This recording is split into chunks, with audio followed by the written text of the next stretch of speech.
been trying to figure out where are we going to place Ichiro when it comes to, Major League Baseball. Are we going to rank him? What are we going to think of him in 10 years and what he did for the sport? And the guy who I can ask that question to joins us now, columnist for MLB.com, Richard Justice. And Richard, how are we going to speak of Ichiro in the next 10 years when we think about what he did for Major League Baseball?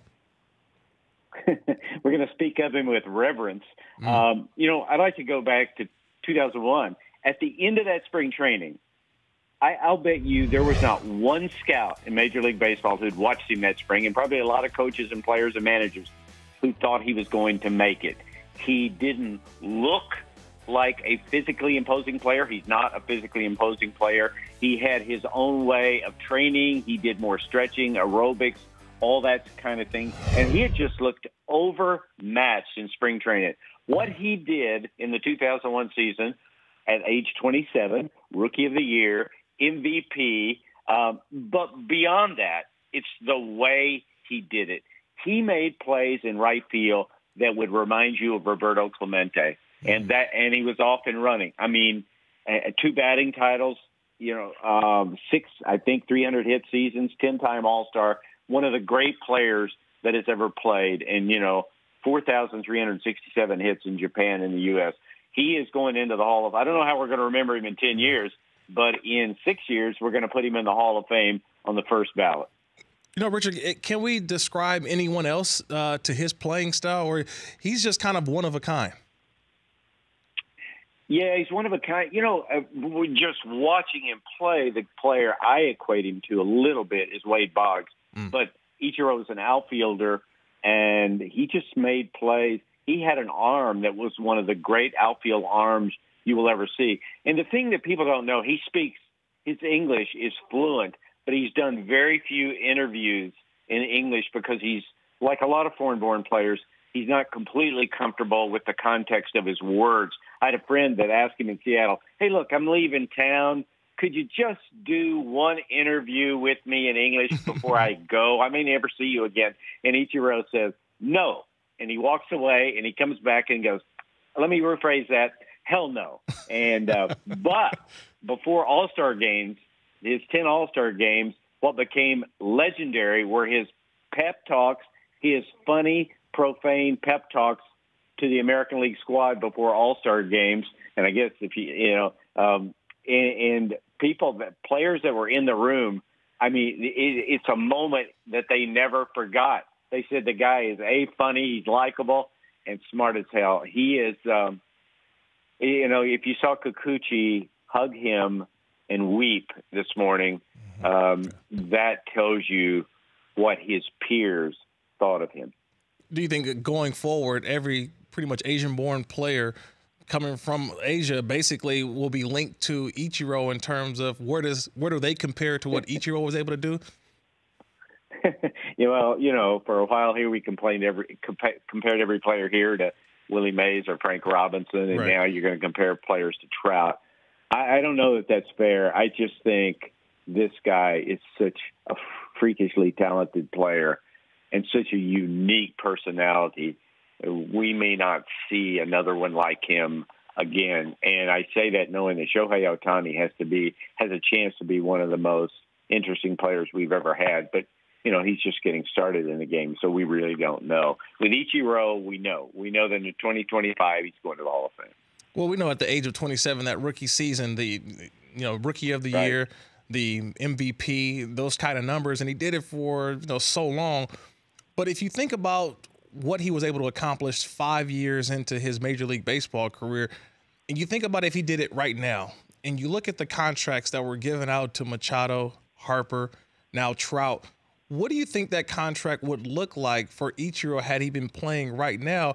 And if I'm Mookie Betts, who's kind of on a similar path to that after winning an MVP, what does that contract look like right now after seeing what Mike Trout got? Well, he made $167 million in his career, so he did okay for himself. I think, we're in a launch angle era now, and I think we saw enough to know that if Ichiro had wanted to hit home runs, and that's what makes you a lot of money now, he could have hit home runs. I think he would have gotten, what's the gold standard now is $30+ million a year. He would have been in that because, I mean, the guy was on base all the time. He had a better than 380 on base percentage, for about half his years. He made 200 hits look easy. He made 262 hits one year look easy. So I don't know what he would have gotten because you have to factor in the fact that strikeouts and home runs are what people are paying the best dollars for. But, is he comparable to Mookie Betts? No, but he's a great player. Columnist for MLB.com, Richard Justice, joining the Rich Eisen Show. Kirk Morrison filling in for Rich, but kind of sticking on Mookie Betts, though. Right now, he's got a 1-year, $20 million contract. Says he's not concerned about the long-term deal. But at what point do the Boston Red Sox say, you know what, we gotta figure this thing out, because if he reaches free agency, he's going to break the bank. So how do you think the Boston Red Sox and Mookie Betts kind of move about getting this long-term contract probably settled?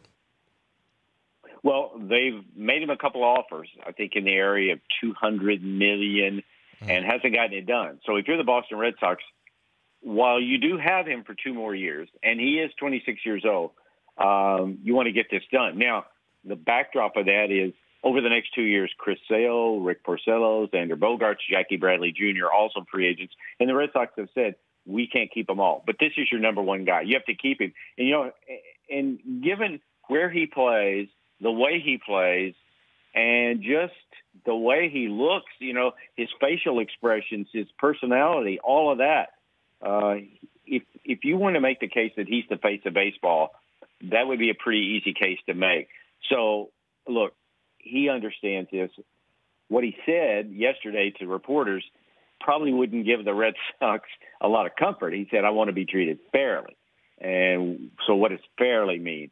Does that mean Harper or Trout or Machado or something in that area? He's the only player I think you could mention in the same breath as Trout right now. So that's what we're looking at. Mike just signed a 10-year, $360 million extension. That's the parameter. Let's go from there. Richard, one of the things that I'm looking at now was when you look at the big contract signed this offseason, I mentioned it with Harper, Machado, obviously with Trout. Is it something to be said now that teams are looking at the price that they're going to have to pay in future years, that you look at a team like the Chicago White Sox who signed Eloy Jimenez, their top prospect.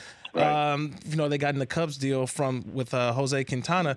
They signed him to the richest contract at 6 years, $43 million for a guy who hasn't even played in the major leagues yet. Are we going to see more teams start to give money more up front so that they don't have to, so they can wait a little bit longer in the back end to get those big deals? I think what's changed is the players are more open to those deals, in that it was always, like when Alex Bregman, who signed a 5-year, $100 million extension this week. Yes. When he got renewed, he was ticked about it. And I had veteran players tell me, I always got renewed, but you got renewed knowing that you're going to get the hammer, and it's going to be, if you're a good player, it's going to be a big one. The free agent market has changed for age 31 and older players. And it's almost gone away in a lot of cases.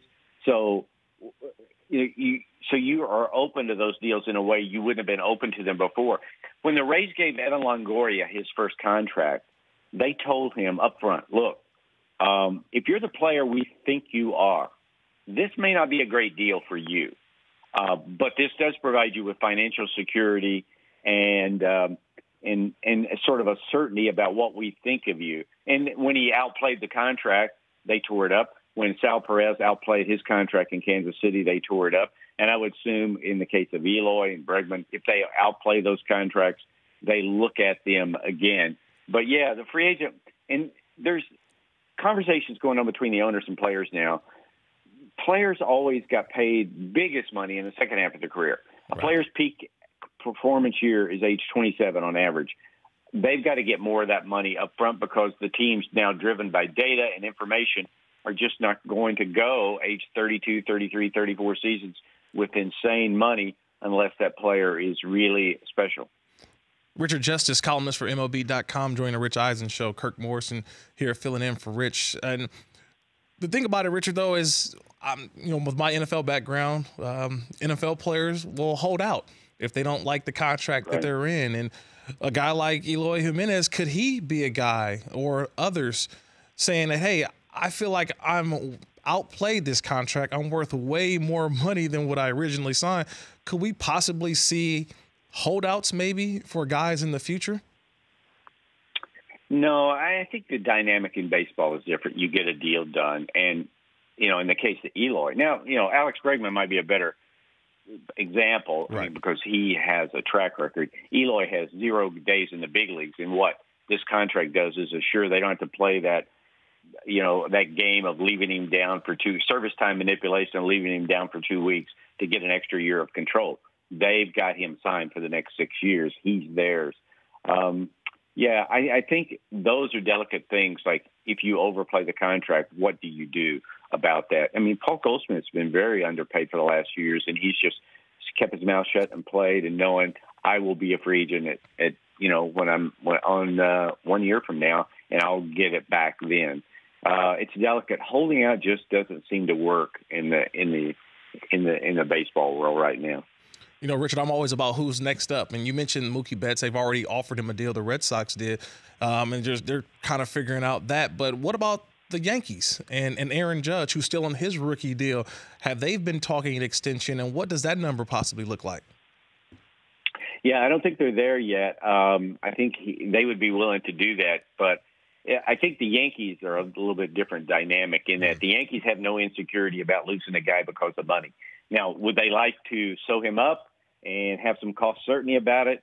And I'm going to tell you, on a side note, he is having an unbelievably great-looking spring, even by his own standards. So, yeah, I think that's on the horizon, but, he's not going to be a free agent until 2023, so there's no urgency to it. He's arbitration eligible after this season, and we'll see where that goes. It would be logical to do that after this season, but I don't believe those things have gotten serious yet. Having said that, he'll probably announce a deal in an hour from now. You can reach him on Twitter at Richard Justice, columnist for MLB.com.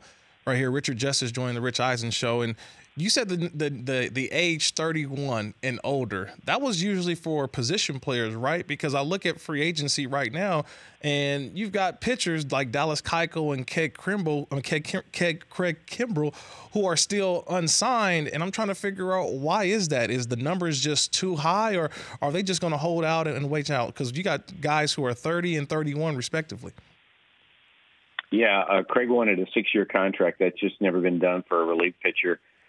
Maybe he misread the market, he's going to end up somewhere. So the question becomes, should he wait until after injuries are going to come up? In the case of Dallas, when he won the Cy Young in 2015, the Astros offered him, I think it was 5 years, $90 million.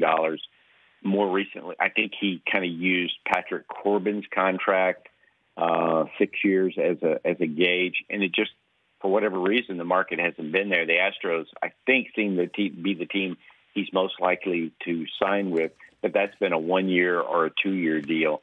We live in a high spin rate, high velocity game right now for pitchers in baseball. That's not Keuchel, but he's very effective. I just think that he wanted more than the market would bear, and that's one of the things Commissioner Manfred has said is, if it's a free market economy, you have to understand that it cuts both ways. So I hope he signs soon. The game is not well served by guys like that, not being in uniform, but the market is the market, and free agency can be a slap in the face for guys, while it also rewards many guys. Hey, Richard, one more before I let you go. Obviously the Bryce Harper deal has been signed. It's done. But what does that put for expectations for the Philadelphia Phillies going into this season? If they don't make the playoffs, are we getting on Bryce Harper? I mean, what's the expectations now that he signed that deal for the Phillies? I'm reminded of when Jason Giambi signed with the Yankees, and he was getting booed in his first month in New York, and Derek Jeter put an arm around him one day and said, "Hey, buddy, they really want to cheer you, but this is New York, and you got to give them a reason. They're not going to just cheer you because you're here." So, it's Philly. You got to win. You got to perform. What are the expectations for that kind of contract? The expectations are you win a World Series, or you play in a World Series, or you have an MVP-type season. all of those things. Is he capable of doing that? This is a really, really good baseball team. But the Washington Nationals are really good. The Braves and the Mets are really good. They're not guaranteed of anything. I hope he gets off to a good start and quiets all those noisy fans in Philadelphia, because they will boo. It's not like other places. They're not going to love you just because you're wearing our uniform. Well, we shall see. Hey, always a pleasure. Appreciate the time, Richard. Thank you, Kurt. That's Richard Justice, columnist for MLB.com. The Rich Eisen Show, weekdays at noon Eastern on Audience.